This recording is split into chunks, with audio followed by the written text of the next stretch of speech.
Hello YouTube, I'm here from Blue Needle Studios and today I'm going to be giving you episode 3 of my YouTube Beginner's Photoshop tutorial. So I've talked about layers and the tools and the menus, and today I'm going to be talking about workspaces.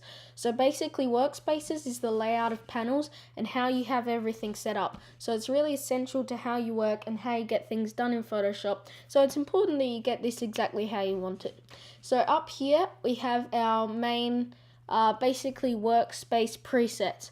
So normally it will be on essentials. We can come into design. You can see that what will happen is that all of these panels will change. So my computer's just freezing here, but I'll cycle through some of these different options, and then if we come into painting, you'll see that we've got lots of brush options. So it's really just specialized, and it allows more productivity because everybody's working in a specific area. So for instance, if you're doing photography, then it's going to let you focus on colors, the layers, and also the photography adjustments, and also have a nice big canvas for actually looking at your photo. So that's really the presets that come with it. You can also look at this by going to Window and then Workspace, and then you can change these in here. And there are a few other things you can do. You can delete workspaces and create new workspaces, and you can also reset workspaces. So I'm just going to go back to Essentials to show you a few things in here. So of course you can use these presets, but a lot of the time you may want to customize things to exactly how you like them. So for example, if we wanted to have this really nice and big, and we didn't need the top here, I'm just going to go as I talk. So what I'm going to do is press this button here, and here I can close things. I can either close the adjustments, which is one tab, or let's see if undo will work. Okay, undo won't work, but here, see, if you press close, if I press close, it will close one of them, the one that's selected. If I press close tab group, it will close all of them. So then I'll press this here, and you can see we can do this. And then if all we want is our layers, then what we can do is drag this out and make it floating. And now we've got just this little floating panel, so we can press this X here to, whoopsie daisies. Okay, so what I'm going to do is come into Window and then find Layers and click on this, which is going to show it again. I thought that button was just for this little bit here, not for the whole Layers panel. So we may want to have it like this. We may want to have this as basically the whole screen. So for instance, we may be working with this like here, and we don't really need to see this bit because there's only 2 stars, and we can have it like this. So that's one example of how you can customize your workspace. You can also do things like move the tools window. We can put this in over here and have this here. And so there's lots of different things you can do. And now what you do with resetting is, since I've changed this workspace, I've edited it, what I can do is go reset essentials, and what that's going to do is reset the workspace and put it back how it was originally. What we can also do is press new workspace. So if we click this here, then we can call this maybe full screen picture. And then we can hit save if we want. We can also change the keyboard shortcuts and the menus. So you can hide certain things in the menus, and you can change keyboard shortcuts. So you can basically have like a whole different setup for different things. But a lot of the time you will just want to have it just for the panels. So then what we're going to do is go ahead and press save. And then it will be selected at the moment, and it will show up in here. So if we come back to Essentials, you can see that it's still like this. What we're going to do now is press Reset Essentials. So now it's back to how it was before. We're back in the basically default Photoshop view. Then if we come into full screen picture, it changes back. And so we can switch between these easily. And so that's basically how you create a new workspace, and just a little bit about editing them and using presets.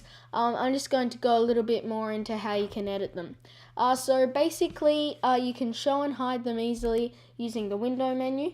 So let's say that we're creating something and we're going to be doing a bit of work integrating Photoshop with After Effects. We're doing some animation in After Effects. In case you don't know, After Effects is a video editing program pretty much aimed towards animation and compositing and visual effects.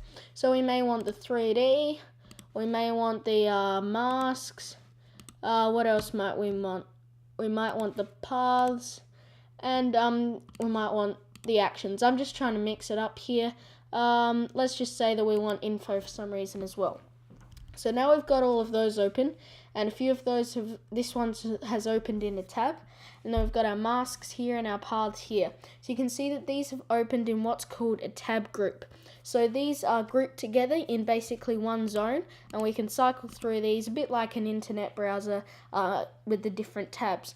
So for instance, if you want paths and layers in the same tab because you don't use paths much but you still want access to it, then that's a great way to do it. If you want paths and layers both separate, then what you can do is come and bring your mouse over to the title and then click and hold and then drag it out, and it will become its own floating window. And from there you can go to the sides or the corners, and you can resize this and come to the top and move it around. You can also press these arrows to collapse it, and then when you click on it, it will get bigger. So that's a really handy little thing if you just want to be opening different things and changing your views even though you're not changing it too much. And you can press this X to close it again. So maybe we want our paths up over here in the top left.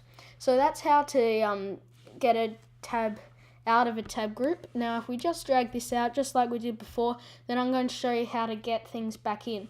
So all we really need to do is just come over here, come over to the other titles, and then let go, and it will insert itself. You can also do things which kind of snap to different areas. So if you basically just use your logic, if we come over here to the side of here, you can see this little blue line, and then what this is going to do is snap this to that area.